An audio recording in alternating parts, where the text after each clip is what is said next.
Vangelo secondo Giovanni, capitolo 15. A vita e tralci. Io sono la vita, ma che lo vera, e il padre mio è un campagnolo. Ogni insertone che non porta frutta rinda a me, issa o taglia. E tutte insertone invece che portano frutta, issa è pote perché portassero assai più frutta. Voi siete già stati pulizzati per mezzo che la parola che oggi portato a voi. L'umanità perché sta unita a me, a così pure sarà già unita a voi. Come un sertone non può portare frutta, se questo non è unita a vita sua, a così manca voi potete portare frutta se non l'umanità unita a me. Io sono la vita, voi siete in sertone, se un'umana unita a me, e io unita a essa, solo danno quello che può portare assai frutta, perché non vi scordate. Mai, voi senza me non potete fare niente. Se uno non rimane unito a me ne tagliate e buttate lontano, proprio come a quelli insertoni che si seccano, che la gente raccoglie per far bruciare in fuoco. Se non unite a me, tutte le parole mie metteranno errare che rindo cuore vostro. Tutte quelle che dimandate a me vi sarà subito accordate. A rogli, rubate mie, ci prende solo quando voi rimanete rindo a me e portate frutta. Solo a così vi potrete diventare discepoli miei. Come il Padre ha voluto bene a me, a così ha voluto bene pure a voi. E proprio perché io vi dico ancora, rimanete sempre in all'amore mio. Se metterete in pratica i comandi miei, metterete pure voi a raricare in all'amore mio. Proprio come mi ha messo in pratica tutte le comandi rubate mie. Io oggi ho voluto dire tutte queste cose, perché la priezza mia fosse pure la priezza vostra, e tutta la priezza vostra fosse chiena.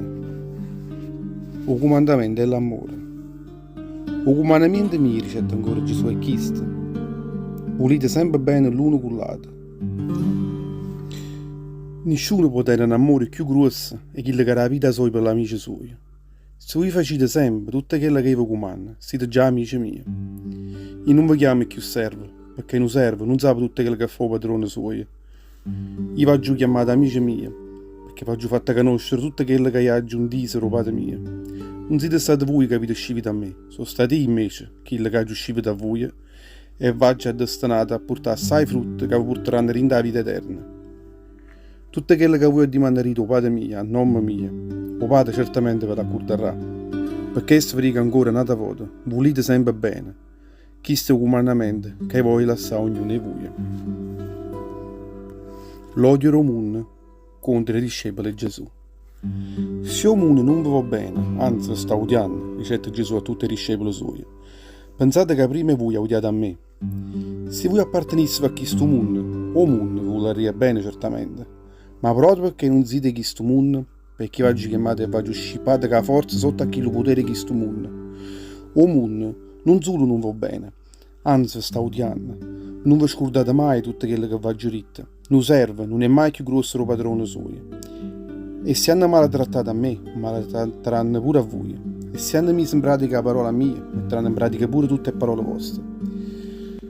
Vi metteranno in croce, vi guideranno per mezzo a via, perché non hanno conosciuto il Padre che mi ha mandato a qua. Se non fosse venuto in mezzo a voi, per far conoscere la verità, loro sarebbero stati senza peccato. Ma ora sono qua venuto, non porteranno a trovare più nessuna scusa per tutti i peccati loro.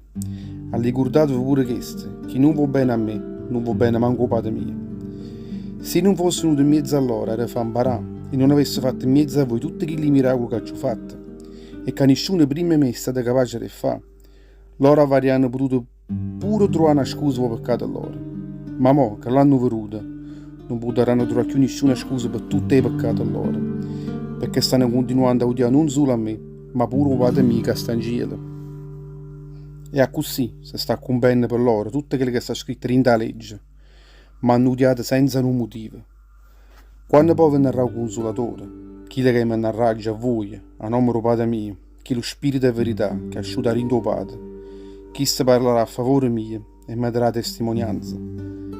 E tanto pure voi vi metterete a parlare a favore mio e mi darete l'attestazione, perché siete stati insieme con me, zina do primo giorno.